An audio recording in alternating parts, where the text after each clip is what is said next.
6 News Time, 5:45. Now extended traffic on the 5s with Chuck Brooks. Well, so much for this quiet morning we'd hoped for this morning. On the morning commute in Los Angeles, we have a tough drive all ready to start you off with. It can be difficult to imagine the sun ever setting. And a backup now starting at about Warner Avenue if you're coming up. On the internal combustion engine.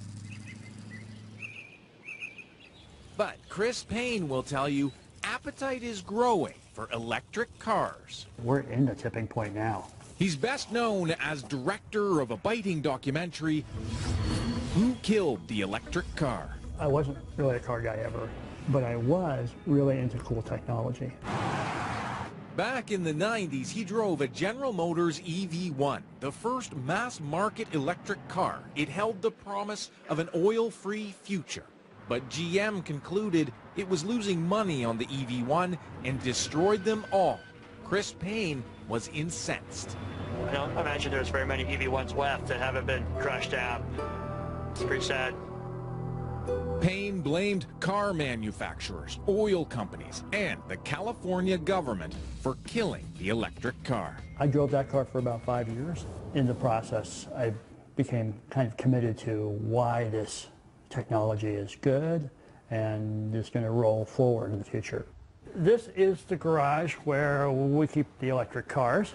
The roof here is full of solar panels. A decade later, he's clearly a convert. The energy comes into this circuit board, and then we send it to the different chargers. So you're powering off the sun? Yeah, everything is powered right off the sun here. He now owns 3 types of electric cars. All 3 of these cars don't require a charger. You can just do it off the wall. All subject of his sequel, Revenge of the Electric Car. That film chronicled GM back in the game with its gas-electric Volt, Nissan with its all-electric Leaf, and Silicon Valley billionaire Elon Musk unveiling the luxurious electric Tesla. Really what matters is, are we making a difference in the world? Until we see every car on the road being electric, we will not stop. This is really just the beginning of the beginning. Jump forward 7 or 8 years, the cars are coming back. People are like, whoa, the Model S won the car of the year. Wealthy people are saying, I'm going to choose that car instead of this car. You're in the middle of a big change, fundamental change that's happening here. In Canada, on the BC coast, some say change is coming fast. 0 to 100 kilometers in just a smidge over 4 seconds. Vincent Argiro, who made his fortune designing health software, owned the first Tesla in British Columbia. Charging port is here. He traded in his Ferrari to buy it with his wife Maggie's blessing. The idea of having a guilt-free sports car that was high performance but had 0 emissions, that was very exciting to us. The car has about as much storage space in the front of the car as most cars have in the back. Wow. Without a giant internal combustion engine, there's lots of room. That's the kind of engine I could fix, maybe. Naturally, when Tesla released its Model S, they got one. Oh, you pushed the button. Okay, all right. There. Nice. Okay. How much did it cost? This car, as it's configured, is about $100,000. Begging the question. Is this just a rich person's plaything? What would you say to that? We felt like because we have been blessed with wealth, that we were in a position to buy this car, that it was our social responsibility to do so, to move the technology forward, to put our faith and our trust and our money where our mouth is.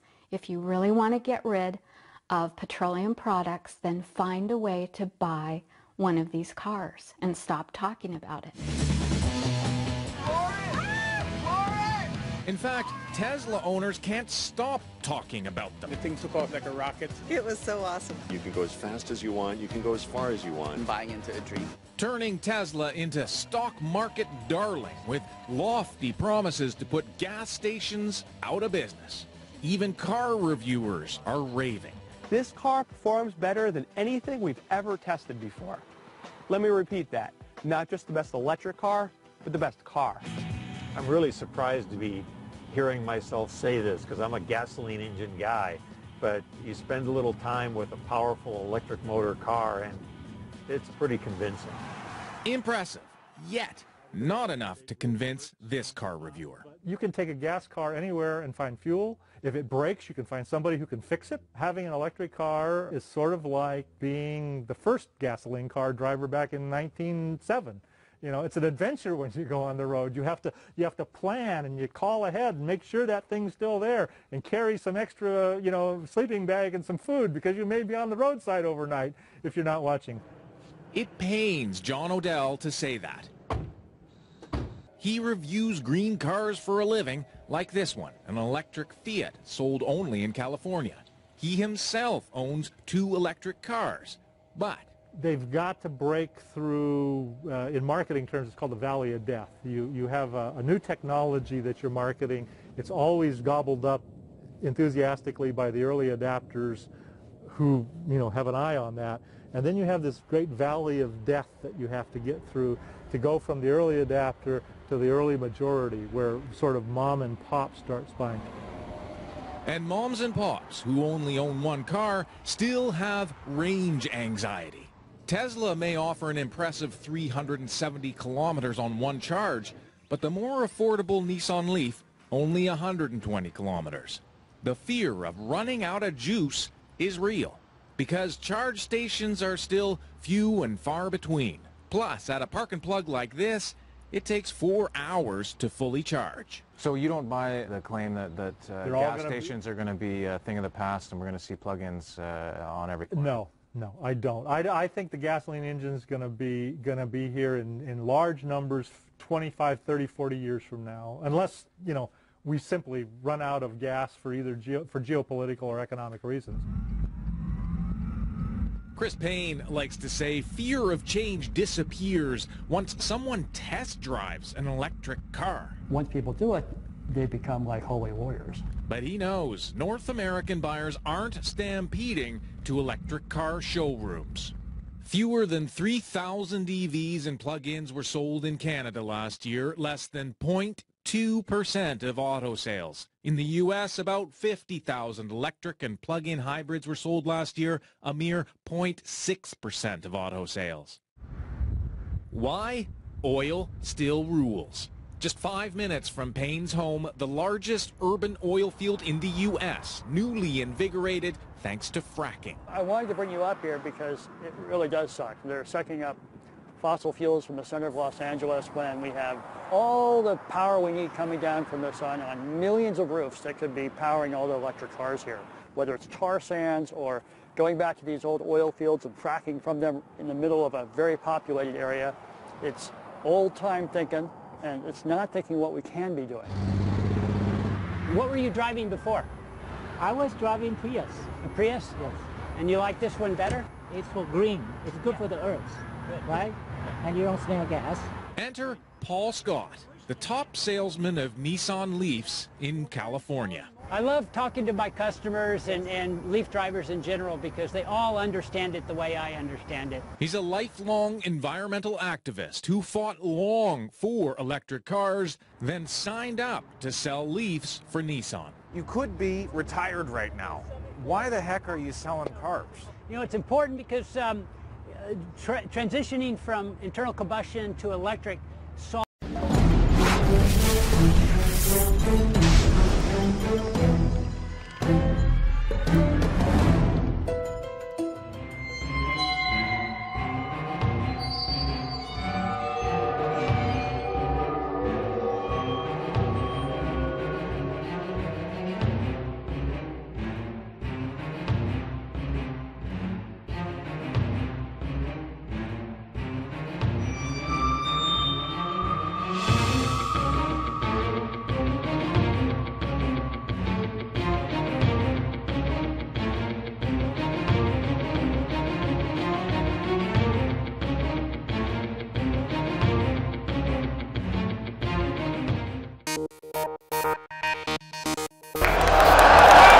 We're here at the start of the 2013 World Solar Challenge.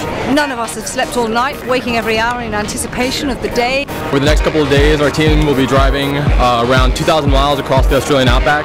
Crossing these inhospitable land on the planet. Actually being out there and driving a car that you built yourself is just incredible. One of the cool things about our team is that we're completely student-run. So I'm an economics major at Stanford. I'm majoring in mechanical engineering. I'm an electrical engineer on the project. My major is computer science. Computer science. Most of the students on our team find it really easy to find really great jobs when they graduate from Stanford. I think it matters more than most classes you could take. Just the absolute best training ground for new engineers. A wonderful experience. This past race was one of the most exciting in our recent history. We're looking for a top 5 finish hopefully in this year's race. There's always naturally a little bit of a competition between Michigan and Stanford. We wanted to beat them. They wanted to beat us. That's a good rivalry. With a solar panel, you can see your power drop to near zero with a cloud in front of the sun. It's really